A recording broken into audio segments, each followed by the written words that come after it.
Velkommen til Kitesurferens lille begynderguide. Det her er ikke et begynderkursus, fordi det har du taget. Vi prøver lige at gennemgå alle de ting, som du gerne skulle have lært på dit kursus, men som du selvfølgelig sikkert ikke har lært 100%. Vi starter med at tage en hel kite, der er pakket i taske, sammen med en pumpe. Og hvis du er heldig, så følger der også en bum med. Lige bagved mig, ja. Så følger der også en bum med. Det her, det er den pakke, som du køber, når du begynder. Om du så køber det brugt, eller du køber det nyt, det er så at sige dit eget problem. Det er det, som vi vil prøve at gennemgå, hvordan I skal samle det, og hvordan I skal behandle grader, når I er på land.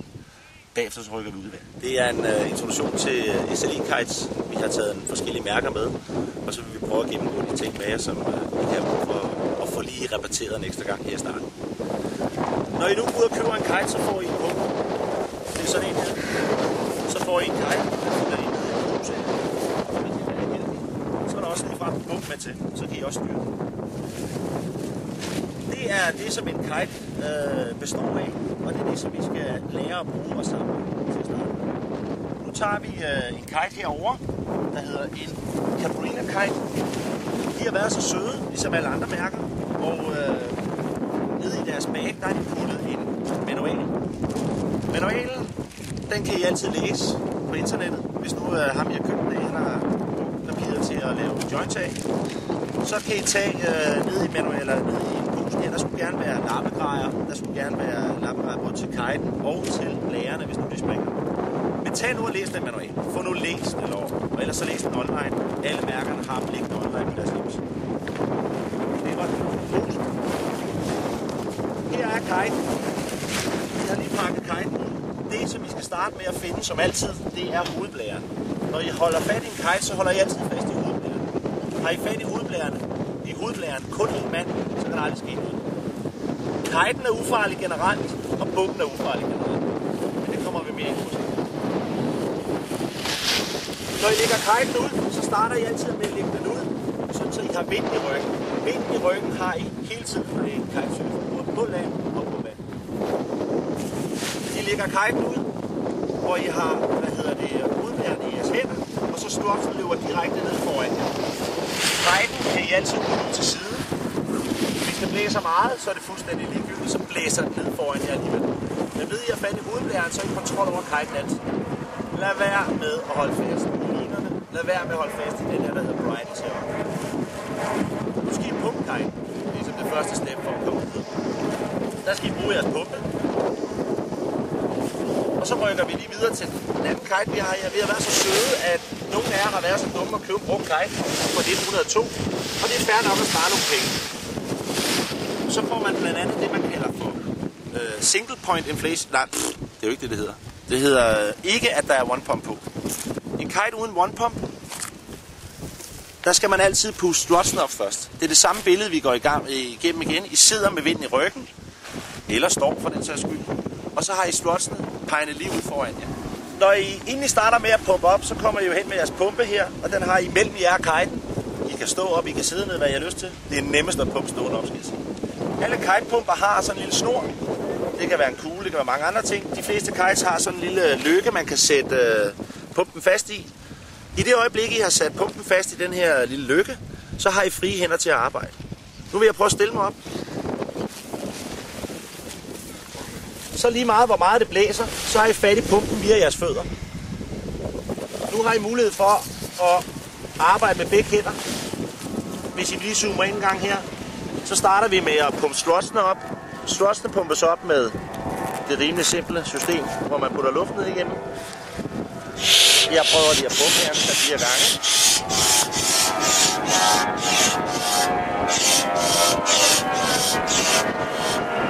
Nu har jeg pumpet den her strut meget hård. Den måde I ved på, om den er hård nok, det kan I som regel høre via lyd. Den skal spille.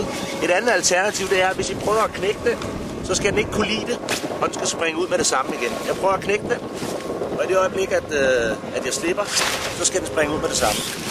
Så er der luft nok i strutten.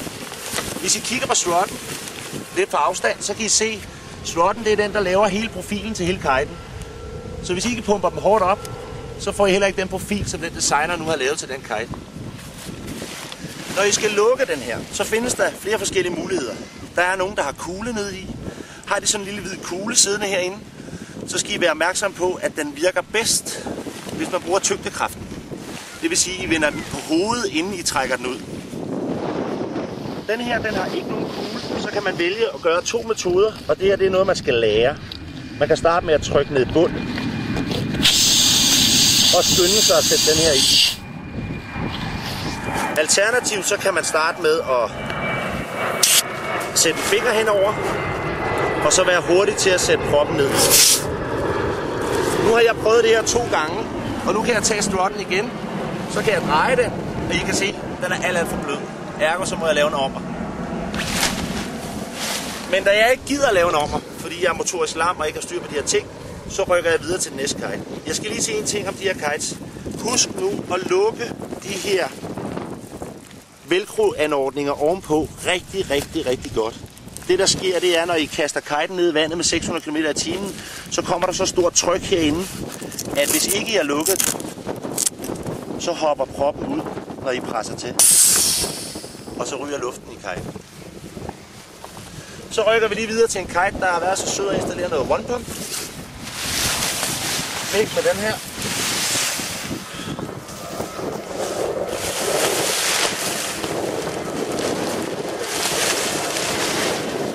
Så har vi en ny kite foran os. Her på den her kite, der er der one pump. Det her one pump system, det er et system, som foregår eksternt. Det vil sige, at fra hovedblæren, hvor vi puster luften i til at starte med, der går luften direkte ud i strutten. Det gør den på alle strutsene på hele kiten. På den her model, der sidder der sådan en, man kan lukke og åbne.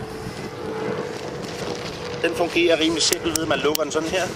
Så kan I se sådan lukket. Husk nu lige at åbne dem, inden I pumper, ellers så kommer der ikke luft i strutten. Så den er åben nu, og den er klar til at blive pumpet. Så tager I igen jeres pumpe. Stiller jeg. Vi sætter i. Når jeg krog, I sætter i. Så kan I arbejde med begge hænder. På det her system, så er det om at montere slangen her i. Sikre sig, at det sidder ordentligt til dernede. Og så kan I igen begynde at arbejde med begge hænder. Prøv lige en gang at kigge på den her pumpe. Det er det plastikrør. Det hedder noget lort. Alle gode pumper har et alurør. Den her pumpe, den holder maks et halvt år med effektiv brug. Det er noget billigt lort. Lad være med at købe et alurør. Når I skal stå og pumpe, så er det vigtigt, at I ikke står og pumper ud den ene side her. Kan I se, hvordan den bøjer, når I pumper herude? Pump med begge hænder. Det er derfor, der er 2 fodfædre nede, I kan sætte fødderne på, og der er 2 håndtag. Så pumper vi.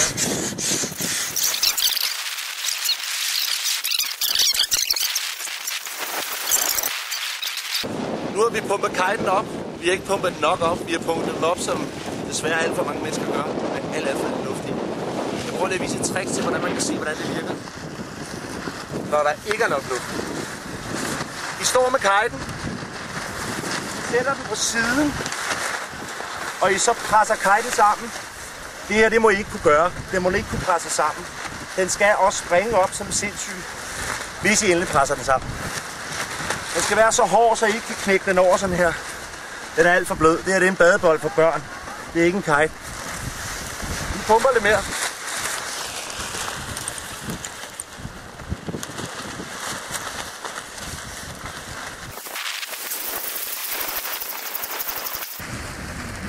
Prøv en gang at høre her. Det er den lyd, der skal spille, når I rører ved kiten. Den skal være stenhård. Ellers er I ikke en skid respekt for det udstyr, jeg købte. Så har vi pumpet den, så virker den. Vi prøver lige at lave testen igen med, om der er nok luft i. Jeg lægger den nede på siden her. Prøv at presse den. Jeg kan godt presse den. Den springer med det samme op. Den skal være rockerhård. Husk det nu. I pumper alt for lidt generelt. Når I rører ved kiten, ligesom før, I rører ved hovedblæren. Ikke andre steder. Hvis nu I skal ud og ordne en line, som er gået i stykker ude i enden herude, der sidder, så går I ud af hovedblæren. Herude til. Og så kigger I på den line, der er gået i stykker, eller hvad det nu er. Så længe I har fat i hovedblæren, og kun én har fat i den, så sker der ingenting. Så går vi tilbage af hovedblæren. Så er der princippet med i dag, der vil være så søde, at vi har taget ud en dag, hvor der er vind nok. Det vil sige, at der er en masse vindstøj, men til gengæld så kan kiten holde sig op af sig selv. Kiten kan en ting, det er at holde sig oppe her. Det eneste jeg gør, det er, at jeg holder med hånden her fast i. Hvis jeg ikke taber den selvfølgelig. Når I nu skal have lagt kiten ned, så husk at lad være med at bruge kræfter. Generelt, alt hvad I laver i kitesurfing, bruger I et minimum af kræfter, så gør I noget forkert. I holder hovedblæren ned mod stranden eller sandet eller græsset, og så går I selv, så bruger jeg ingen kræfter. Jeg har åbne hænder. Og så ligger kiten ned. Sådan her. Så holder den sig selv nede. Den profil kiten nu har, sørger for at holde kiten nede. Det I skal være opmærksom på, det er, at midterstrutten peger direkte i vindretningen. Det gør den ikke nu.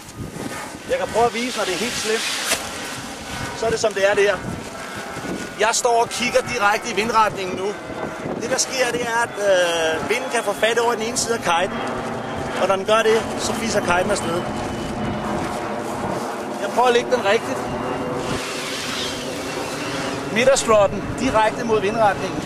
Så holder vinden dernede.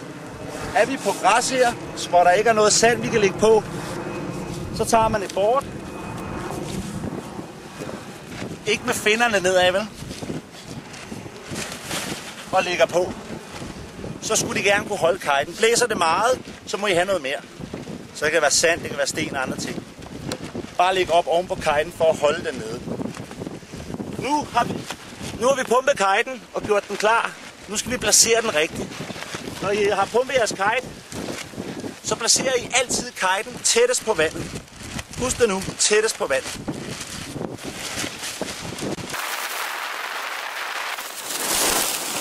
Sikrer jer lige igen, at I har midterstrutten direkte mod vindretningen. Sådan så kiten ikke flyver for jer, mens I skal gå liner ud. Det er det, vi skal til nu. Ligger kiten ned. Det her det er rigtig lækkert at røre ved. Men placer en ordentlig omgang sand, et board eller andet oven på brættet, sådan så I koncentrerer jer om linerne, og ikke at kiten den flyver væk. Nå, så har vi fået pumpet kiten op. Nu er vi klar til at gå over til det med linerne. Linerne, det er dem, vi ikke kan lide, fordi det er dem, der piller fingrene af os. Kiten er ufarlig, bomben er ufarlig. Så når vi leger med linerne, så skal vi spænde hjelmen lidt, og så få gjort tingene ordentligt. Hvis vi kigger herop på kiten, så er der en virvar af liner. Det er det, der hedder bridles. Det her, det er dem, der gør, at du begynder at kitesurfe. Det er fordi, nu er det blevet nemt, nu er det blevet sikkert at begynde at kitesurfe. Der er deep power og en masse andre gode ting forbundet med de her bridles. Vi starter med at tage den forreste til jeres forline. Hvorfor jeg kan se, det er en forline, det er fordi, det er den, der går op og holder fast i hele hovedblæren. Det er forline. Det I skal sikre jer, det er, at den ikke er filtret sammen. Der ikke er nogen knuder på. Lortet sidder, som det skal. Den har en speciel farve. Det har alle mærker. Efterhånden i hvert fald. Farvekoder, som passer med de linjer, der kommer op nede fra bunden, så man ikke sætter dem forkert på. De passer også på den måde, at den ene af dem har en lykke, og den anden af dem har en knude.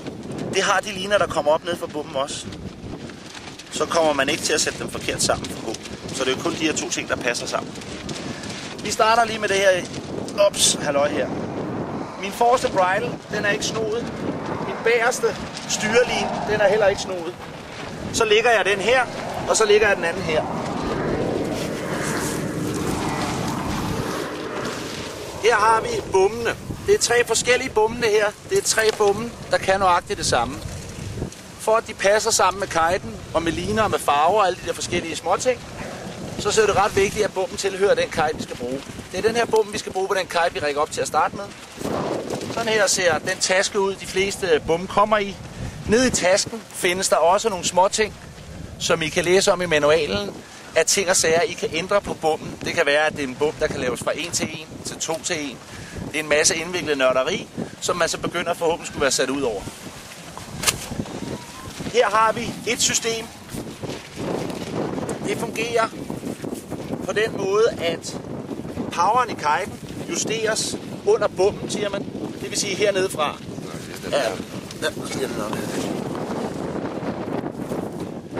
Her der justerer man poweren i kiten ved, at man kan trække i snoren, og så kan man justere på forholdet imellem for- og baglinen.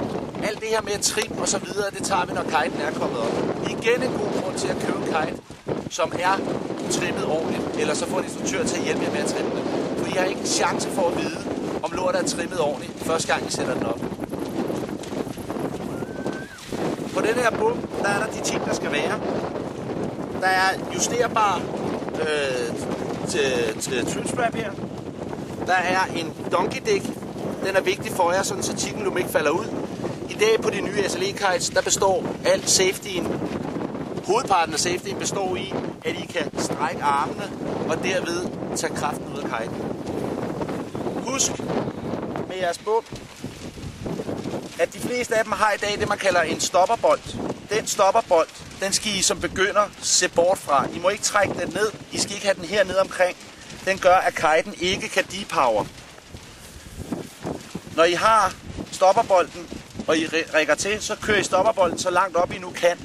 Så er I sikker på, at den ikke kommer til at give dragen for meget power, mens I går i gang. Nu går vi i gang med at lægge linerne ud. Der skal vi bruge den her på. Det her, det er det virvar, som møder jer, når I skal starte med at kitesurfe. Og det her, det bliver jeres hovedpine resten af livet. I vil automatisk blive ret interesseret i, at tingene er rullet ordentligt sammen. For ellers så har I et virvar af liner, som I ikke kan holde styr på. Så tag og find en metode, hvorpå at I kan sikre, at linerne ikke falder af herude i enden. Fordi begynder de at falde af, så ligger der filtre. Og kommer der bare en enkelt knude på den her line, så skal I sidde og gumle i den en halv times tid. Nu har I fået de 4 liner herinde. Det I gør, det er, at I lægger dem op under kiten. Og så tager I og går jeres liner ud. Downwind. Gå nu med vinden. Eller gå upwind, hvad I har lyst til. Den metode, vi viser jer, det er den måde, hvorpå at I hele tiden kan se, om linerne er monteret korrekt, inden I skal til at sætte kiten op.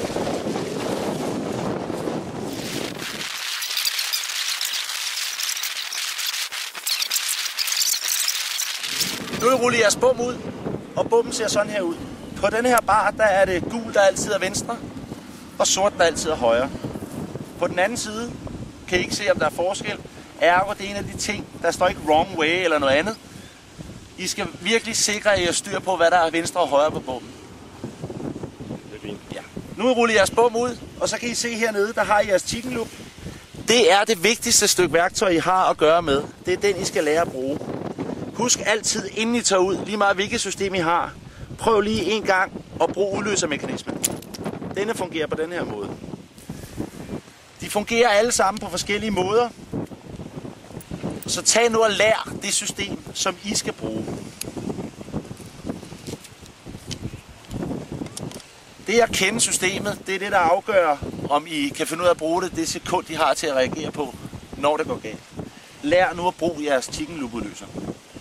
På den her bum, der er der sat op, sådan så man har safety enten siddende her i. Det er det, der kaldes suicide. På denne kite er det ikke suicide, men det er ikke den bedste begynder-setup. Den bedste begynder-setup på den her kite fungerer ved, at jeres leech, som følger med bummen, sidder fast enten i siden på jeres trapez eller bag på jeres trapez, sidder fast herude i det, man kalder et oh shit handle. I det øjeblik, at I udløser jeres kite, så vil bummen forsvinde op af en line. I har kun fat i en line. Hvis lortet så går helt galt, så har I også en udløser på jeres. Så er der også en udløser på leadsen. Den måde, det her system virker på, det virker ved, at I kan kontrollere poweren i dragen ved at hive i den her røde snor. Hvis I hiver i den her røde snor, så gør I forlinerne kortere. Det var det samme som på det andet system, hvor vi ned under bummen hiver i snoren hernede, så gør vi forlinerne kortere, vi får mere depower. Hvis vi vil have mere power igen, så hiver vi den sorte, og så kører systemet ud igen. Det hedder over bummen trim, og det andet hedder under bummen trim. Det kalder vi det i hvert fald. På denne her, der er der sådan en sikkerhedsudløser på den her stopperkugle. Det andet system, vi så, det var en justerbar stopperkugle. Nogle af stopperkuglerne kan bevæge sig ved, at du bare trykker. Andre kan ikke bevæge sig ved, at de trykker. Det er derfor, vi siger til begynderne, tag jeres stopperkugle og flyt helt op. På det her system, der er man nødt til at knalde den her ud. Det fungerer sådan her. Så opnår du automatisk fuld depower, som den kite nu kan give. Så er bummen helt herude. Som begynder, tag og sejl med, hvor I ikke aktiverer jeres stopperkugle, hvilket type den er. Før den så langt op I kan, sådan så I ikke har modstand imod. I hvert fald ikke, når I går til og fra land. Det er der, det farlige ting opstår. Det var det. Nu er I kommet ned til jeres bum. Det system, eller den måde, jeg lærer jer at sætte liner på, det er ved, at I går downwind fra kiten og op til kiten. Jeres kite ligger på hovedet. Derfor ligger jeg bummen på hovedet. Gul er på denne her bum altid venstre. Det er det ikke nu. Så bummen ligger på hovedet, og kiten ligger på hovedet. Så placerer I jeres fødder imellem de to midterliner. De er imellem jeres ben, og en styrline på hver sin side af benene. Så går I jeres liner ud, op til kiten. Det skal gøres vel. Nu når vi op her, hvor det filtrer, der skal I være opmærksom på, når I går hele vejen, at I lige tjekker jeres liner for, om der er knuder på. Er der knuder på, så skal I løsne knuderne op. I mister over halvdelen af brudstyrken på sådan en line, ved at der er en knude på. Det er sikkert overdrevet, men med alle de liner, jeg har knækket, så vil jeg våge påstå, det er sandt. Hver eneste gang, I går jeres liner ud, og det gør I hver gang, inden I rækker op,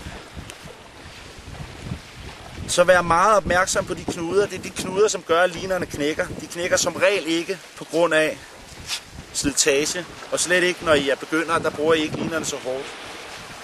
Nu er jeg kommet op for enden. Jeg har 2 midterliner, og jeg har 2 styreliner. Der er en midterline i hver sin farve, der er en styrline i hver sin farve.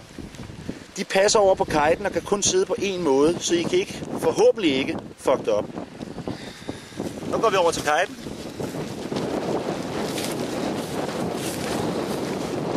Et godt råd, når I går linerne ud, det er, bliv ved med at holde linerne mellem benene. Så hvis I taber den ene line, så har I stadigvæk styr på jeres liner. Nu kan jeg samle den op, og jeg ved, at den er ikke filtret rundt om en af de andre liner.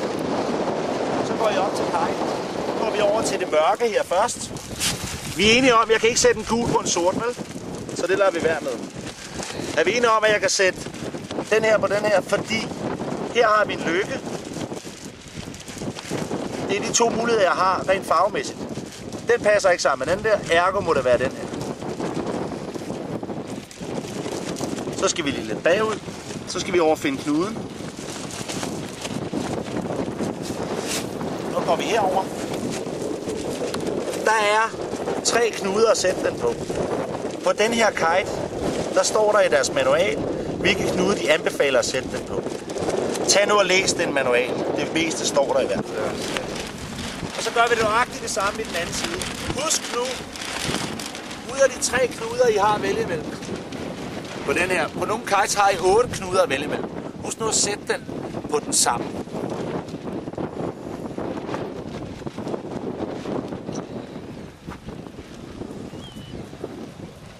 Så elegant kan det gøres. Når I tjekker jeres bridle op med kiten, som I gør som det første, inden I ruller liner ud, så hold øje med, om jeres pulleys, de er ved at slide den her line over. Der sidder som regel flere pulleys på de fleste SLI-kites. Hold nu øje med, om de bliver slidt over. Hvis de bliver slidt over, så mister I al kontrol med kiten. Al safety forsvinder, for at sige det mildt, og lortet shit hæfter fan. Så vær opmærksom på at holde øje med jeres bridles. Kører I brugte kites, så er det noget af det, I skal være mest opmærksom på.